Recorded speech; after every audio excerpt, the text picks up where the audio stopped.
پس از چند روز پیشوای ملت امامعلی رحمان زادروز دارند. ایشان 70 ساله میشوند. ما با کوچه‌های شهر دوشنبه برآمدیم تا بدانیم مردم به ایشان چه تمنیات دارند. 5 اکتبر جناب عالی 70 ساله میشوند و شما به جناب عالی چه تمنیات دارید نسبت به زادروزشان؟ ایشون 100 ساله شد، همیشه در سربلند باشد، همیشه پرزیدنت ما باشد. از روزنامه تاجیکستان سامانه پرستیجی 5 اکتبر جناب عالی 70 ساله میشوند. شما به ایشان چه تمنیات دارید؟ همیشه پیشروی، خدمت خلق، سه چیز. روزنامه تاجیکستان سامانه پرستیجی 5 اکتبر جناب عالی 70 ساله میشوند. شما به ایشان چه تمنیات دارید؟ اینا 100 ساله شود، پس از اون پیر شود.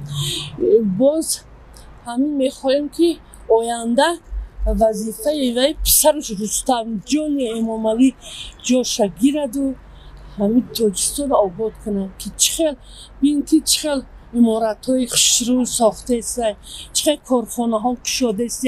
تو پسر هم ده پدر و پسر اینا اینم این زیاد شد کنند. شما چه تمنیات دارید؟ منم همچنان این کس اقفای من سخنهای ایران تصدیق میکنم که اینا 100 ساله شد، عمری دراز میره. 5 اکتبر جناب عالی 70 ساله میشن. شما به ایشان چه تمنیات دارید؟ همیشه سربلند باشن، درگیر امور باشن. هر خیلی دولت‌های دعوت، خیلی رعونت حرمت درسایشون باشن. 5 اکتبر جناب عالی 70 ساله میشن. تمنیات شما به جناب عالی چی است؟ شما چه تمنیات دارید به جناب عالی؟ 100 ساله شود، همه وقت در بالای سر ما باشه، هم خیلی رهبریت کنند، هر مقصد صلح و آزادی باشد، تنسیتی باشد. روزنامه تاجیکستان سامانه پرستیجی 5 اکتبر جناب عالی 70 ساله میشن. شما به ایشان چه تمنیات دارید؟ من پیش از همه برای پیشوای ملت پرزیدنت مملکت محترم امامعلی رحمان تندرستی میخوام. بگذارم این دلی تاجیک پرستانه آنگس، روحی بلند تاجیکانشون، همت بلندشون هیچگاه کم نشد و در سبیل تمام تاجیکان جهان همچون پیشوای تاجیکان جهان، همچون پیشوای ملت، همچون صاحبان باقی بمونه.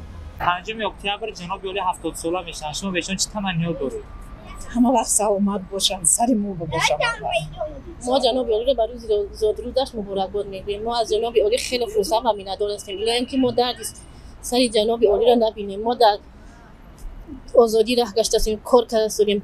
ما از جناب عالی و رستم امامعلی خیلی خرسند و میندار هستیم. الا اینکه ما دردی سر جناب عالی را و رستم امامعلی نبینیم که در شهری آباد ما خورده و گشته هستیم. 5 اکتبر جناب عالی 70 ساله میشن. شما چه تمنیات دارید به جناب عالی؟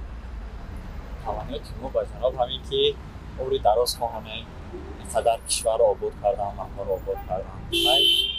تمنیات ما همین است عمری دراز، صحت سلامت باشن همه وقت که در بالای سر ما